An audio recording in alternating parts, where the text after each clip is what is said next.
Have you ever set a goal that you had absolutely no clue how you were going to accomplish it?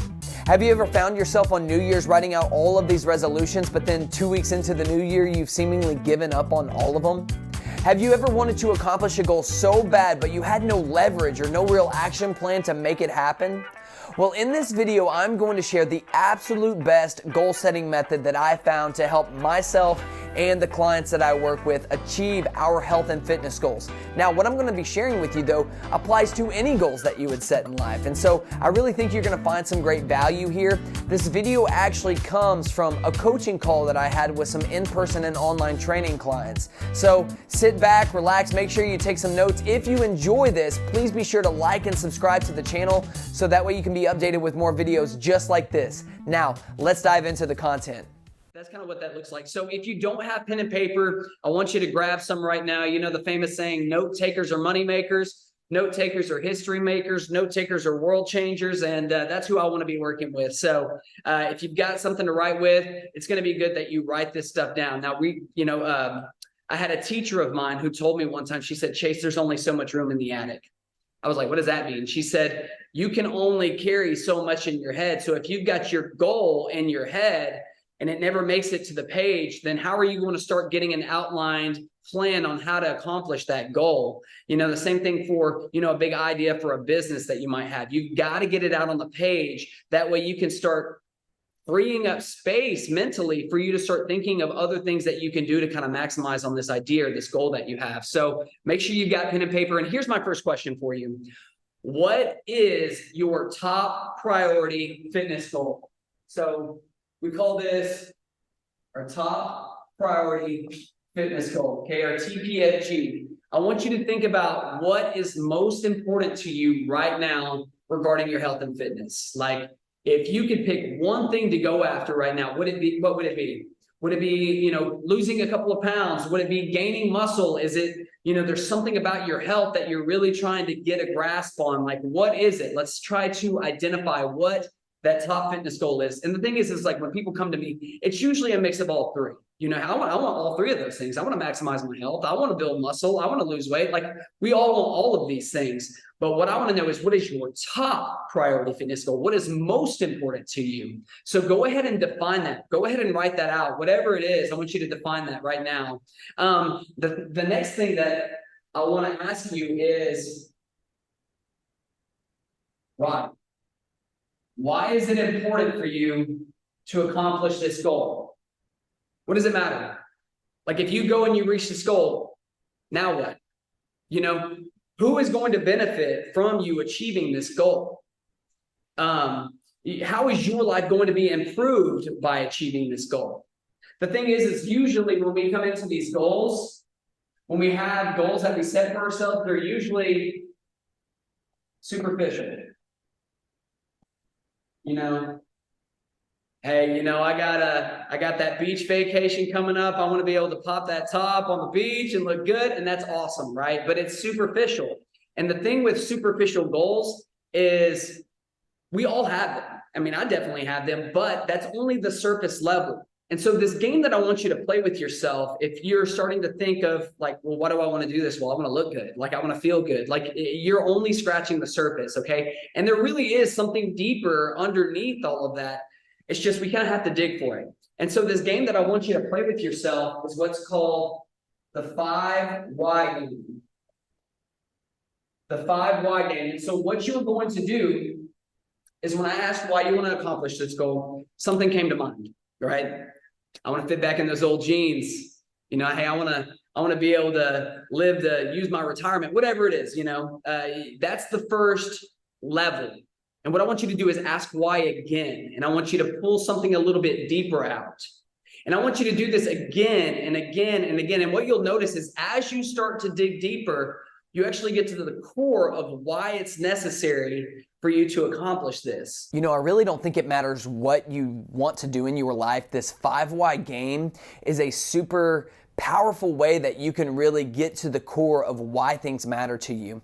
You see, whatever it is that you want to achieve, I really believe that the deep why, the core thing that's really driving it, is already within you. We never really look past the superficial surface area type reasons, But if we will start to dig deeper, we can really get connected to these things. And when we get connected to the core of why we want to do something, that elicits a lot more power. It elicits a lot more leverage. It gives you a lot more oomph in that goal that you're trying to set. And so the 5 why game is a great way to do that. And all you do is ask yourself why at least 5 times. You know, hey, why do I want to lose weight? Well, I want to lose weight so I can fit into those jeans, right? Well, why is it important that I fit into those jeans? Well, I want to feel more confident. Why is it important that you feel more confident? Well, I feel like my wife doesn't find me as attractive as she used to. Why is it important that you want your wife to find you attractive? Well, I want a relationship to grow and be more meaningful. Why do you want your relationship to grow and be more meaningful? Well, I want to be able to have a successful marriage, and I want to be able to,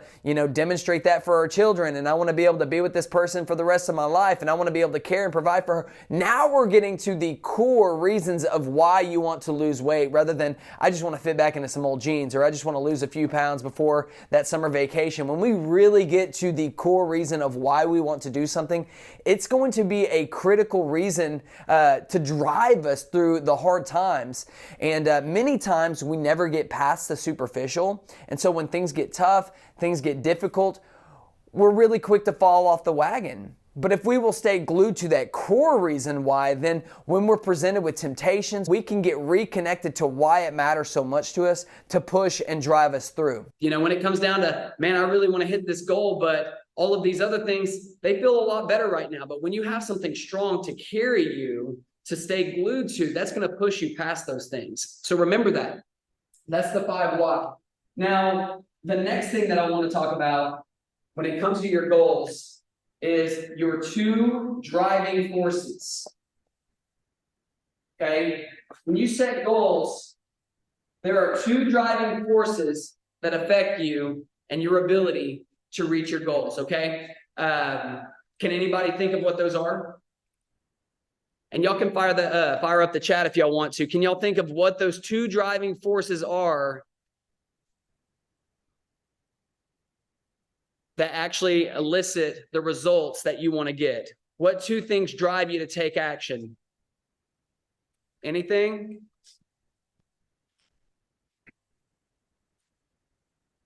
Oh, y'all, come on, give me something, give me something. Personal gain for driving force? Personal gain? Gain, personal gain. We could go a little bit deeper than that. So I want y'all to think primitive here, okay? The 2 driving forces that we have are pain and pleasure. I know, I was like, he's going for something. Pain and pleasure. That's not the same. That's not the same train at all. Yeah, it is a little different. These are the 2 driving forces that you have when it comes to your goals. You are either driven by pain or you're driven by pleasure. And what I mean by that is, we go back to the example of the guy who comes to me and he wants to fit into the pair of jeans. I want him to get connected to how good it's going to feel for him to reach that goal. How good it's going to feel for him to get back in those old jeans. How good it's going to feel for him to step into the office and people go, dang, man, look at you. You really are crushing it. I thought you were crazy on day 1 coming in with your protein shaker bottle, but look at you, man. You're like, what are you doing? Like, what program are you on? What's your trainer's name? They start asking about me. Pleasure. Those things drive us. Oh my gosh, my wife is looking at me different now. These things change the way we start to go after our goals. But to me, if you ask me, I think a more powerful driving force is pain. When we can get connected to the things that are painful for us, like how painful is it for you if you don't reach that goal? What's going to happen 5, 10, 15, 20 years down the road if you don't reach this goal and it continues to snowball? For this guy who can't fit into his jeans, now he's going to have to go buy bigger jeans. Then he's not just having to buy jeans, he's having to go to the doctor, right? He's having to start paying doctor's bills because his health is getting out of control. And so when he starts to get connected to how painful this is going to be to go through that experience, that starts to drive you to say, you know what, I got to do something.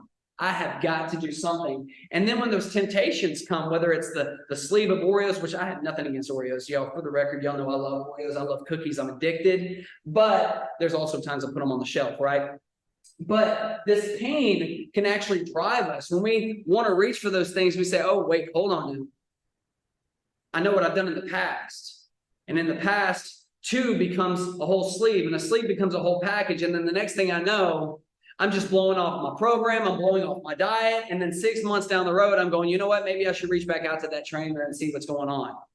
And so the pain has to be a powerful driver, and the pleasure has to be a powerful driver. When you have both of these connected to your top priority fitness goal. You know, I think this right here is a critical factor between people actually accomplishing their goals or not. And Tony Robbins has this quote that says, change happens when the pain of staying the same becomes greater than the pain of change. What he's saying is that until you get to a point where you are absolutely sick of being in the position that you're in, you've compromised on some level. You've agreed with this place and you're willing to stay in the same place because on some level you're comfortable with it. The pain of going out and making something new happen is no longer as painful as staying in the same position. And so when you get really connected to how powerful pain can be as a driving force, that actually has a much more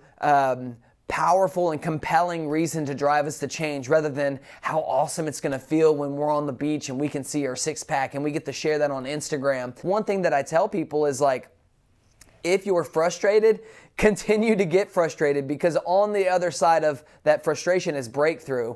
Continue to frustrate yourself to the point where you are driven to change. So what I want to do now is I want to take your top priority fitness goal and I want to tell you how you can start breaking it down. Okay, because here's the thing. We can set a goal. Actually, really quick, please, y'all do me a favor. Y'all tell me what's your top priority fitness goal. Share that, what you wrote down on your pen and paper. Pop that in the chat really quick. Somebody, like, tell me what your top priority fitness goal. Michaela, you got something? Or you just don't want to share? Somebody give me something. What is your top priority fitness goal? To tone up. Okay, I love it, Adrian. Love it. Weight loss. I hear you. Stronger conditioning. Stronger conditioning. Love it. Love it.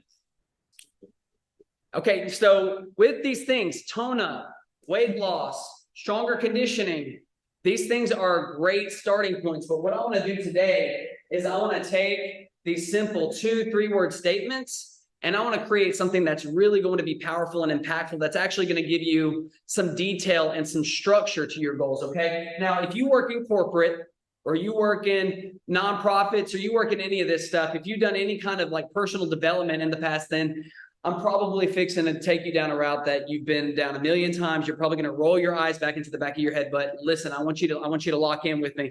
Hold up here, Lori. Perfect. Look at you. See now. All right, Lori, you're jumping the gun. I want to slow down right there. Okay. We're going to come back to that. So here's what we're going to talk about. Okay. We're going to talk about. Oh, I know y'all are rolling your eyes right now.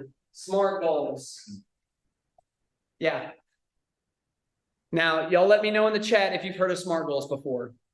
SMART goals are great when it comes to short-term goals. You know, you're looking for things 30, 60, 90 days out. Whenever you start looking for long-term goals, it's kind of hard to see your life further than 90 days out. You know, if you were to look at your life and what is happening before you, it's kind of like driving in the dark, right? You've got your headlights on, and even when you have your brights on, you're only able to see so far into the darkness. And that's really how we are as humans. Like, that's kind of why, you know, Alex Hormozy and some of these other people say that things like 5-year plans are a little unnecessary. Yes, have a goal, have a vision, have some things written down of what you want to achieve, some benchmarks maybe. But as far as like making real change happen, it comes down to those tiny little steps that you're doing every single day, 30, 60, 90 days, and then reevaluating every quarter or whatever it is. When we dive into the SMART goals, understand that we are looking at the frame of 30, 60, 90 days. These are short-term goals that allow us to get in some of these wins that boost momentum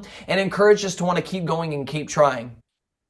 I have a love-hate relationship with SMART goals. Me, I'm a bit of a dreamer. I'm a bit of a visionary. So I like to think really, really big. And sometimes SMART goals can be very limiting to that. When I try to combine all of my big ideas that I have in my head into SMART goals, it's really hard.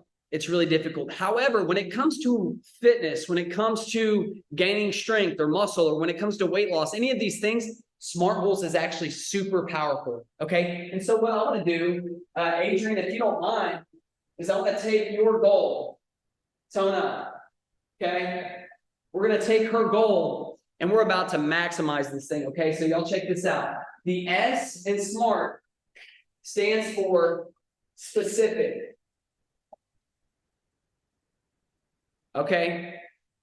My man Nehemiah Davis, he once said, in order to be prolific, you've got to be specific. We got to get very specific about what we want to accomplish. To tone up is a great starting point, but what I want you to do is I want you to blow this up. I want you to add so much clarity and detail that when you think of your goal, it's like you can taste it.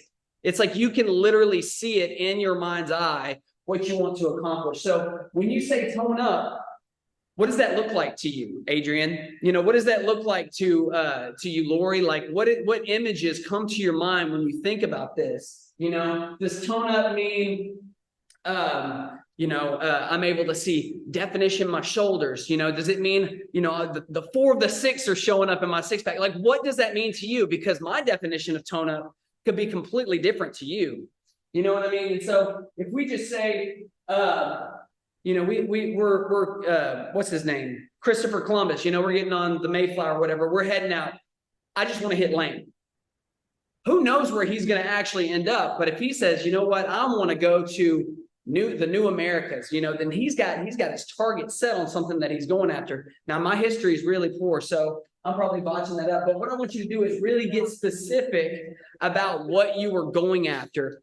So add some clarity, add some detail. And really the best way to do this is to add 3 to 5 descriptive elements.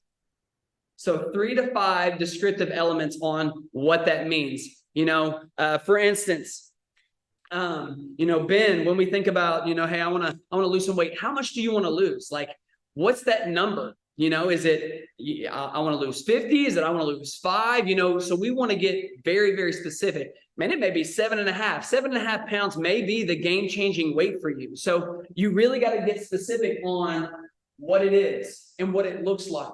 I want you to be able to see that. Now, the next thing is measurable. That's the end. A good goal can be tracked, measured, and assessed. Otherwise, how do we know if we're even making progress? How do we know if we're even going anywhere? So when we talk about toning up, what is the way that we can measure that?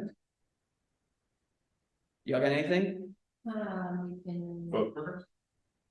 Photographic progress photos. Yes. Yeah. Taken like before and afters, every week or every month. And I have something at the end for you guys too regarding that. But yeah, so we can take photos. Anything else? Can y'all think of anything else? Y'all fire up the chat. Come on, this is for you guys. Other ways that you can measure progress. Some people are weird about photos, but I think that's actually a super powerful way. Body composition analysis. This is another great way that you can do it. So you can go to a place like 5-Star Nutrition. They do it for free. You can get some machines online. I think Simone, if she's still in here, she's got one. Step on the scale. Yeah, that's a great way. Yeah, especially for you, Ben, with weight loss being a focus of yours, is being able to get on there and say, okay, like, where am I at? So yeah, you can step on a scale. You can do a body composition analysis. You can take progress photos. You can literally measure. You can get a tape measure. Like if toning up is your goal, toning up meaning like you're shaping up. Yeah, then you can take a tape measure and be able to say, okay, cool, I'm an inch down. Oh, snap, hold on. I'm the same as I was 2 weeks ago. Something's got to change. Something's got to tighten up a little bit, literally, right? So that's how we can kind of measure these things. So I want you to define what you're going to do in order to measure your progress. Is it stepping on the scale daily, weekly, monthly? Like, what is it, Ben? Like, it doesn't really matter what you choose to do. What matters is that you do it, Is it going to get your body composition analysis every 2 weeks?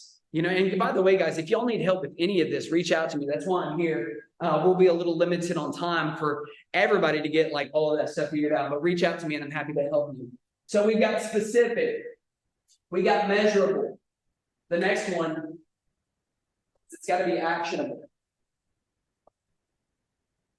How much I love the idea, the power of positive thinking. Unfortunately, we can't just like sit and like meditate and manifest those stuff into existence. We actually got to go and take action. I do think that that's important. I think you should do that. I think you should align your mind and your heart and your energy to achieve your goals. However, at some point, we still got to take some steps. And so what I want you guys to think about is regarding your goal, and maybe you know this or not, this could be the hanging up place for you because there's a lot of information out there on the internet right now as far as what you need to do in order to reach your goals. Everything seems to contradict and conflict with each other. And so, but what I want you to do is just simply think of 1 to 5 things that you can do daily or weekly in order to help you reach your goals. You know, is it strength training 3 times a week? Is it drinking 60 ounces of water every day? Is it making sure you're eating whole nutritious foods? Like, what are these action steps? Line them out, like actually write them out, what you're supposed to do. 1 to 5 action elements. The reason I want to say 1 to 5, you can do up to 10, you can do up to 26, but that's a lot. And really, if we're looking at what drives results, it's the whole KISS method. Y'all familiar with that, right? Keep it simple, stupid. You really only need 1 to 5 things to change your life. And doing them over and over and over again. The key thing to remember here is great fitness is extremely boring. Great fitness is so boring because you're literally doing the same thing over and over and over and over and over again until finally you elicit the results. And the crazy thing is it's not just fitness. That's with anything in life. You know, Michaela's here. She's a doctor. She can tell you the same thing with all of her studies that she had to go through, studying for boards. It was literally flipping pages, studying day after day after day, over and over and over again in order for her to elicit the result that she wanted. So you've got to think about what actions can you do daily, weekly, repetitively, monotonously in order to reach your goal. Go ahead really quick. I'm going to move on to the next one, but I know y'all know some. Drop some in the chat, some actions that you can take. Share some with your group. That way maybe you might think of something that they may not know of and share it with the group. That way maybe they can put that onto their list. Now, the next thing I want to talk about is realistic.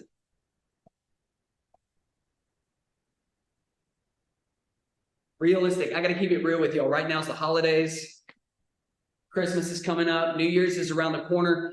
I was just telling them during our session, I've got 3 parties that I'm supposed to go to, like within the next couple of weeks. And that's not even mentioning the party that we're throwing here. And with it being the holiday season, is it really realistic for you to drop 10 pounds in December? Is that really going to happen? You know what I mean? And so your goals are possible. Your goals are possible, but what we have to do is combine them to make them make sense. And sometimes you've got this big elaborate goal and it just needs to be broken down to now it's real. Now I can make this real. You know, 50 pounds may seem impossible for you, but 5 pounds, man, I can do 5 pounds. You know, so find what's realistic for you, especially during the season. Like right now, we're in December. If you're going to a lot of holiday parties, you're wanting to enjoy some of those treats and stuff like that, especially when it's challenged. Like, I'm sorry, y'all, I'm one to want to promote health and balance. And sometimes that means getting some hot chocolate or baking some holiday treats. And so the realistic thing for you right now may be, hey, I'm just trying to build some positive habits. I'm trying to build some positive habits so that at the turn of the new year, man, I can go. But I'm not going to sit around and do nothing and wait for January 1 to come around. I'm going to start doing some things right now to really set me up for success. I'm going to lock in this goal every single day. I'm going to rewrite it. That might be one of your action steps. Every single day, I'm just going to write my goal so I get clarity on it. But what's real for you right now in this season? What's real for you? And then think ahead. At the new year, what's real for you? Like, how's work going to look? How's family going to look? How's school going to look? How's all these things going to be? What's a new job going to do for you? You know, a new business. I know Lori, she's about to, they are fixing to take off with this new business. And like, we have to understand, like, does your goal align with this reality that you're about to be walking in? And if it's not, let's find a way that we can align your goal to it. It doesn't mean it's not possible. It means we may just need to reframe it and rework it. So hopefully this is kind of making sense. I'm not trying to overcomplicate it. Like I said, I'm trying to keep it simple, but these are still things that need to be considered, because what happens is if it's not realistic for you, you give up. And then you're like, you know what? This fitness thing, it ain't for me. You know what? I'm just destined to, live this life. It is what it is. And it's not what it is. Like, you really can't do this. We just got to keep it real. Okay? It's like some people, this is my last little tangent. I was talking to one guy and, he was saying like, hey man, all I can do right now is like 10 push-ups when I wake up. That's better than nothing. You got to honor the season that you're in, because the thing is once that season passes, there may be another season where you can dedicate an hour in the gym 5 days a week. So respect and honor the season you're in, but be realistic with your goals. So be thinking about that. Yes, I love it, Ben. Love it, love it, love it. Yes. Yep. See, Lori, she's speaking my language. They probably went over this at one of the conferences that y'all were at already. And I know you probably knew all this stuff already, but it doesn't hurt to go back over it. The last thing is timely. The last thing is timely. And so basically, I forgot who said it, but a goal without a deadline is just a wish. I think it was Denzel Washington. A goal without a deadline is just a wish. So all of this stuff that we're talking about, I want you to write a date that you want to achieve it. Like, when are you going to get this? And this is where it ties back into this. Your deadline that you set, is that realistic for you right now? Okay. And so right now, I want you to take all of the different things that we've discussed, all of these different elements. I want you to think about your top priority fitness goal. I want you to think about why it's necessary that you accomplish it. I want you to think about the pain and the pleasure associated with those things. And I want you to take this little system, and I want you to formulate a powerful 1-sentence statement of you accomplishing that goal. I am going to lose 5 pounds over the next 5 weeks by going for a walk every day, by strength training 3 times a week, by focusing on each meal being whole, nutritious foods. I'm going to step on the scale weekly, and I'm going to assess every Sunday. Writing out all of that stuff. And the reason why I'm doing that is because, I got a daughter who's looking up to me, and I want to pass down generational health. Like, I want her to be able to see what a healthy father or a healthy mother looks like. We really want to be thinking about all of those things. That creates a powerful statement rather than tone up. You know what I mean? Like, and there's nothing wrong with that. The thing is like, we don't know what we don't know. But now you'll have something to put into your mind. And this creates power. When you start to have this kind of a mindset behind your goal, then you go to these holiday parties, and yes, there's time when you want to dive into the eggnog, but there also may, after the third party, it's like, hey, I got to hold up on that. You know what I'm saying? I've got some goals set for myself. So find that balance for yourself during this season. Well, that's it for today's video. I really hope that you got something of value today as far as setting and achieving any goal that you might want to set. If you enjoyed today's show, please make sure that you like and subscribe to the channel. That way you can be updated on anything else that we've got coming out. Until next time, I'm Chase, your trainer for life, and I'll see you next time.